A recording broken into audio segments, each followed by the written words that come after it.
우리한테 필요한 뭐 교육, 뭐 이게 뭘까? 이런 얘기가 제시했었고 지금 그런 것들이 만약에 한다면 삶의 기술이라는 게 이 직업 기술을 가르치는 게 아니면 실제로 살아가는 삶을 체험하고 경험하고 사람이 어떻게 살아야 되는가?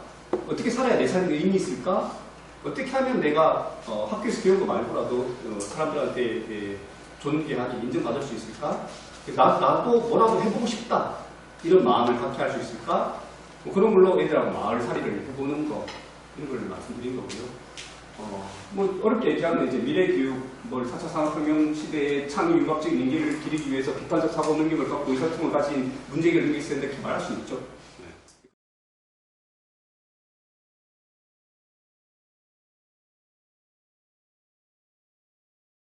그렇게 하는 게 뭐냐는 거예요.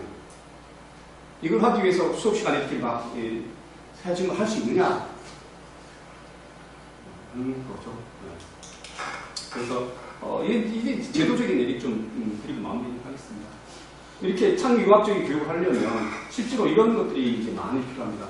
실수하는 문제를 해결할 수 있어야 되고요. 자기 인생에 대한 배움 설계를 해야 되고요.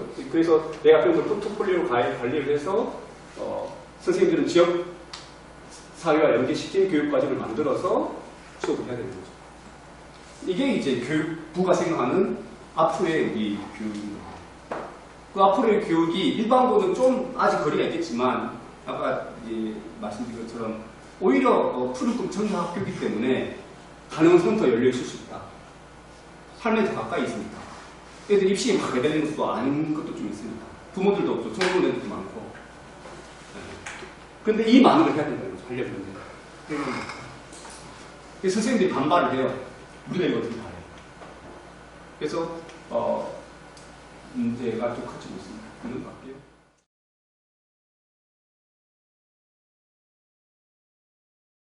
그래서 교육부는 아무튼 고교학점제라는 걸 통해서 이것들을 강하게 드라이브 들고 있고 좀 늦춰지긴 했지만 2025년에는 고교학점제를 전면합니다. 그리고 이미 마이스터 고등학교는 올해부터 고교학점제 시작했어요. 직업계 고등학교는 내년부터 시작합니다. 5일부터. 그럼 올해가 2021년, 20년인가요? 21년, 22년, 23년 이렇게 되면 일반고도 합니다. 그래서 이거는 정권이 바뀌더라도 이미 시작한 일을 할 거예요. 그렇게 되면 지금 서열 중심의 학교, 국제고, 자사고 이런 학교가 학생 중심으로 바뀌고 지금처럼 의무적 애들이 막 하기 싫은 거 듣고 있는 게 아니고 애들이 원하는 수업을 듣게 해주겠다. 수업 과목을 대단히 많이 열어가지고 그러니까 대학처럼 고등학교 바꾸겠다는 거예요. 대학 가면 한 학기 18학점 네가 6개 과목 들어. 네가 선택해서 전공 필수 있고 전공 선택이 있는데 4년 동안 이거 다 들으면 360학점 채우는 거 졸업시켜줄게. 이런 것처럼 고등학교도 학점제로 운영한다고. 그럼 고1 때는 기본 교양 듣고 고2부터는 고3은 선택 수업인데 이미 그 선택 과목으로 만들어진 교과서가 100권입니다. 이미 다 준비되어 있어요. 지금도 안 하고 싶은 게 있어요. 여러분들이 듣도 보도 못하는 교과서들이 많아요. 뭐 논리학, 심리학뿐만 아니라 유학과, 과학사 이런 것도 있고요. 엄청 많아요. 실용 영어 그런 것도 있고요. 저도 못 본 교과서들이 많기 때문에 광산구가 지금 시교육청이랑 고교학점제 선도지구 사업을 하거든요. 그래서 교육청에 얘기해서 그 100권을 다 갖다 줘라고 해서 지금 사놨어요. 교육청에서. 제 사무실 갖고 있고 100권 봐보려고 뭐가 있는지.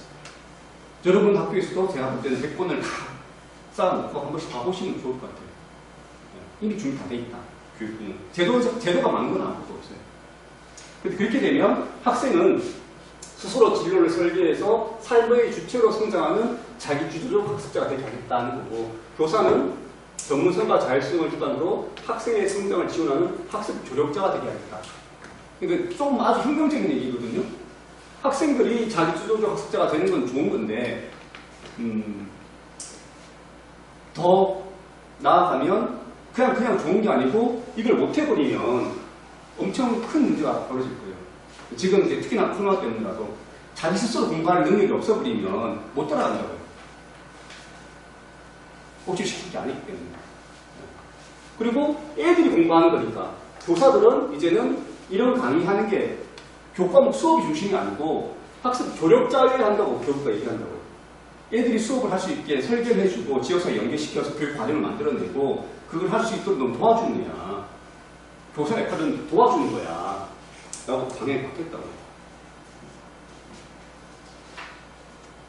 그리고 이것이 부족할 수 있으니까 교수님들이 다 못하니까 지역사회의 기관들도 학점을 인수해 줄 수 있게 되어 있습니다. 이미 하고 있어요. 서울이나 강원 이런 데는. 예를 들면 전남대에 가서 심리학 들어라. 그러면 학점 인정해줄게. 2025년 시작이 아니고 이미 하고 있다고요. 일부 시도교육청.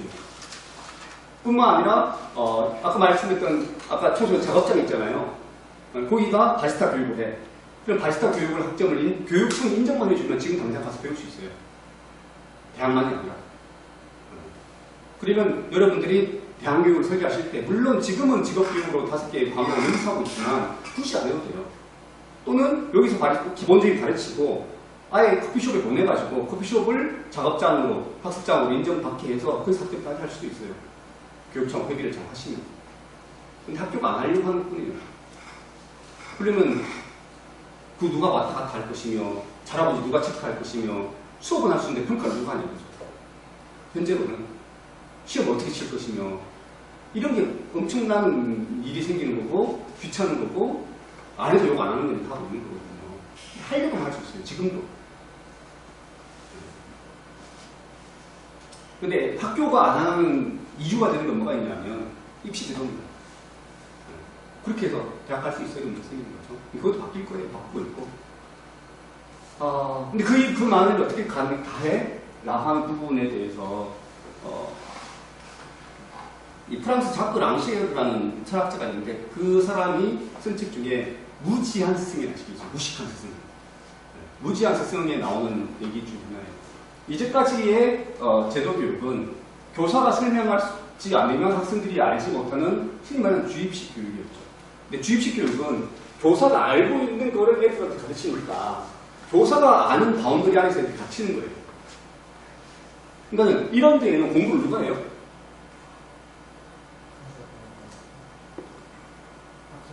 학생도 하고? 누가 공부를 더 해요? 이렇게 하면? 교수가 더 하죠. 한참 가르치면 3시간 공부해야 될 거 아니에요? 이거 2시간 하려고 어제 밤, 오늘 아침, 내일 아침 새벽에 일어나서 거의 맞는 거거든요. 기존에 그 가지고 조금 바꾼 것도 한 10시간 걸릴 것 같은데요? 2시간 하려고?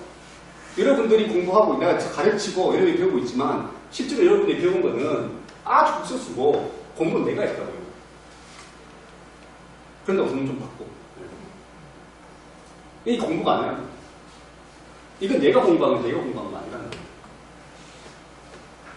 그게 아니라 해방된 배움이라는 거는 이 아이의 머리가 이 교사한테 가 있는 게 아니고 책이나 세상한테 가 있어야 되는 거예요. 그래서 얘가 여기서 배우는 거다. 거꾸로 와서 하시니까. 교사 역할이 뭐냐면 얘가 이걸 하게 하도록 의지를 불어넣는 겁니다. 이거 참 공부해 볼래? 너 바리스타 배워볼래? 싫은데요? 그럼 다른 거 해볼까? 너 뭐 좋아해? 애들이 할 마음이 들게 하는 게 교사의 역할이지 이 아이한테 직접 다 가르치는 거는 쓸데없는 일이라 지도 하기 싫으면 못할 거예요. 거꾸로 지가 하고 싶으면 지가 할 건데. 그래서 이 아이가 이렇게 할 수 있도록 해주는 게 제대로 된 교육이고 그게 우리의 미래 교육 방향이고 그러지 못하면 아마 도태될 거예요. 특히 코로나 이후에는. 그래서 미래 교육은 학생이 스스로 어떤 조를 짜서 자기들끼리 공부하고 교사는 교사의 연구 집단을 만들어서 공부. 여러분도 하시려면 당장이라도 우리가 이렇게 하기 위해서 뭘 해야 될지를 열심히 풀어내야 될 거예요. 부모들도 마찬가지고 정부도 마찬가지고. 그래서 자기들이 필요한 만큼 배워서 하는 거고 다만 문제가 있는 건 뭐가 있냐면요. 지금 이런 걸 하려고 하는데 어떤 문제가 발생하냐면 그럼 학교가 흔히 말하는 지역사회와 연계해서 교육을 해요. 그런데 학교는 조직체가 갖춰져 있잖아요. 연구부장이 있고 1학년 2반 수학생, 과학생 있잖아요. 그러니까 이거는 하나의 완결된 체계를 갖고 있다고요. 근데 마을은 따로따로요. 얘 따로. 그래서 생태 체험장이 있을 수 있고 무슨 뭐가 있을 수, 기관이 있을 수 있지만 얘들이 하나의 조직은 아니거든요. 그러니까 얘들은 쓰이고 그냥 버려지는 거예요. 무슨 말씀이냐면 직업교육 여기 갔다 왔다 할 수 있고 여기 갔다 올 수 있어요. 자연체험 할 수 있어요. 이 사람들이 교육 과정을 만들어서 몇 년간의 설계를 가지고 제대로 된 교육할 의지가 있지도 않고 그걸 구조가 안 돼 있다고요. 그러면 그래도 말도 안 해. 학교 수업 도와주면 되는 거 아니야? 라고 생각할 수 있지만 그렇게 해서 제대로 교육이 안 되는 가능성이 커요. 이 사람은 교육하는 사람들이 아니니까. 그래서 지자체의 제 입장에서는 이 사람들의 교육 역량을 어떻게 채워줄까 하는 고민이에요. 그러려면 이 사람들도 어느 정도의 조직체를 갖춰야 돼요. 교육 목표를 갖고 있어야 되고. 이게 한 번 쓰이고 벌어지는 게 아니고. 옛날 도시 마을이잖아요. 성이 있고 이게 뭐 남대문, 뭐 동대문 다 있고 뭐 건물도 있고 다 있는데 이게 한 마을이죠. 이게 한 마을은 우리가 어릴 때 배웠던 세포 아주 같다고 봐요. 이 안에도 미토콘드리아 있고 있고 다 있죠. 그러니까 우리가 살아가는 힘을 빌다는 것은 기본적으로 살아가는 힘도 있을 거 아니에요. 근데 살아있으려면 기본적으로 경계가 있어요. 경계가. 그러니까 나도 이 몸인데 내가 살아있으면 어떻게 해야 돼요? 일단 먹고 살아야 될 거 아니에요. 먹고 살려면 내가 먹는 대상이 거기에 들어와서 소화해서 나가야 되잖아요. 그러니까 나인 것과 나 아닌 것이 구분이 돼야죠. 그러니까 기본적으로 만약에 이렇게 바꾼다면 여기가 푸르꿈 청자학교가 어떤 바운더리의 학교가 될 것이냐, 목적도 있을 거고 모두 있을 텐데 어떻게 내부를 구성할 것이냐도 있고, 우리가 바깥하고 소통하는 뭘 먹고 쓸 것이냐, 그러니까 우리 학교 주위에 뭣도 있고 뭣도 있는데 이걸 어떻게 먹고 쓸 것이냐 또 있을 수 있지만 그건 당연한 거예요. 한 발 나아가면 이 마을도 하나의 조직체가 되어가지고 우리 학교와 이 마을의 어떤 것이 서로 어떻게 소통할 것이냐. 예를 들면 내 몸에는 세포가 있지만 이 수조 개의 세포가 하나의 몸을 이루잖아요. 이 내 몸도 있죠. 선생님도 있잖아요. 우리가 교육하려면 이 사람을 내가 먹고 버려버리지 않고 지속적으로 교육하려면 얘도 살아야 된다고요. 그러니까 이 학교가 사는 것도 중요하지만 이 마을 사람들이 사는 것도 중요하다고요. 그러니까 예술창고라는 그 공간에서 아웅다웅 하면서 그 사람들 한 조직을 만들어가지고 우리 애들한테 어떻게 좋은 건지 우리 마을 할머니도 가르치고 못하고 자기가 미래 전망을 확 해줘야 되는 거예요. 그러니까 그들이 성장해야 그들이 성장하는 만큼 이 학교가 성장한다고요.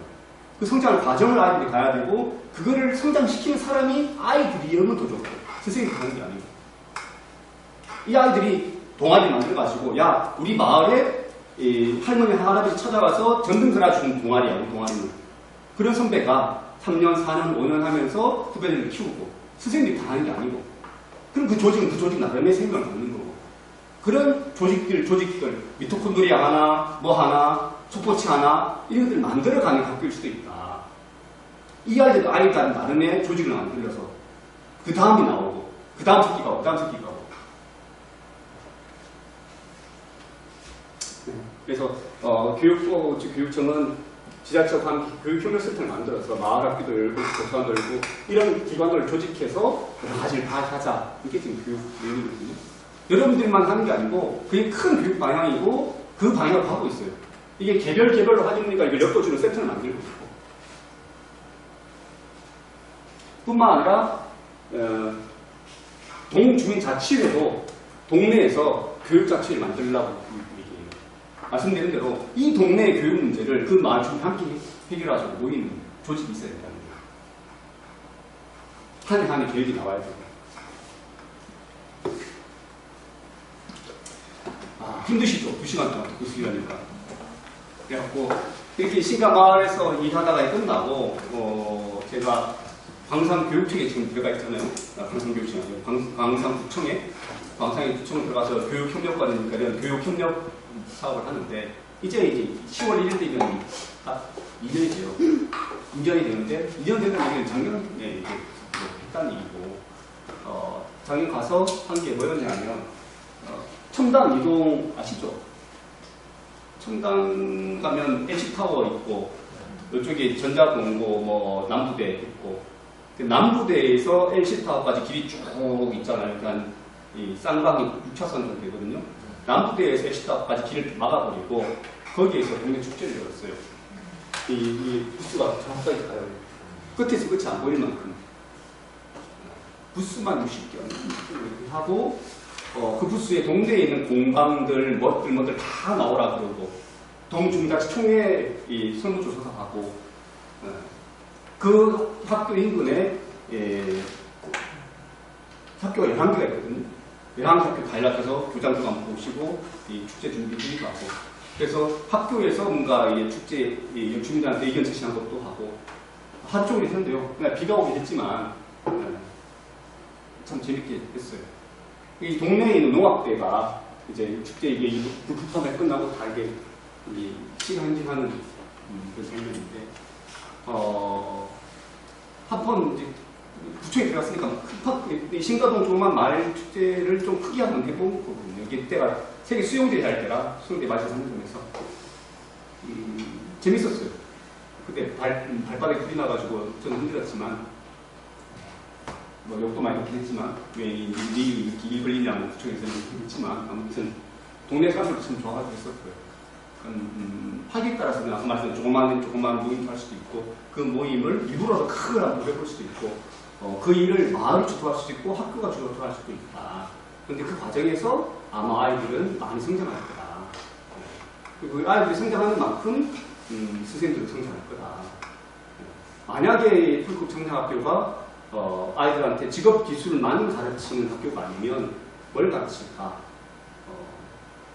직업 기술로서 아이들이 살아갈 수 있는 힘을 기르는 것만이 아니면 어떻게 해야 이 아이들이 마을에서 혹은 지 인생을 설계해 살아갈 수 있을까? 그러면 지가 지 인생 바라보고 인생을 설계하고 디자인하는 것. 그러려면 생명체가 내가 여기까지 가려면 의지가 있어야 되잖아요. 뭐라도 해봐야지. 그러니까 선생님들이 아까 말씀하셨던 것처럼 1년 동안 쉬면서 적어도 한 가지라도 뭐라도 해봐야지 라는 생각을 갖게 하면 성공한 거죠. 이게 뭐라도가 직업을 배우는 건지 학교로 돌아가서 대학을 가는 건지 아니면 잣대를 치우고 어디 가는 건지 이건 지가 알아서 하는 문제고 그 뭐라도 그렇다면 저는 이게 직업학교냐 대안학교냐 이거는 사실상 부차적인 문제다. 그건 이제 매일 아이를 만나 소통하는 도구인 거지 그 아이들한테 그 목적이 있는 건 아니다. 내가 직업 배워야지 대안을 배워야지 이런 거 아니다. 그건 우리 문제지. 우리 문제. 이 학교의 문제죠. 애들 문제 아니거든요.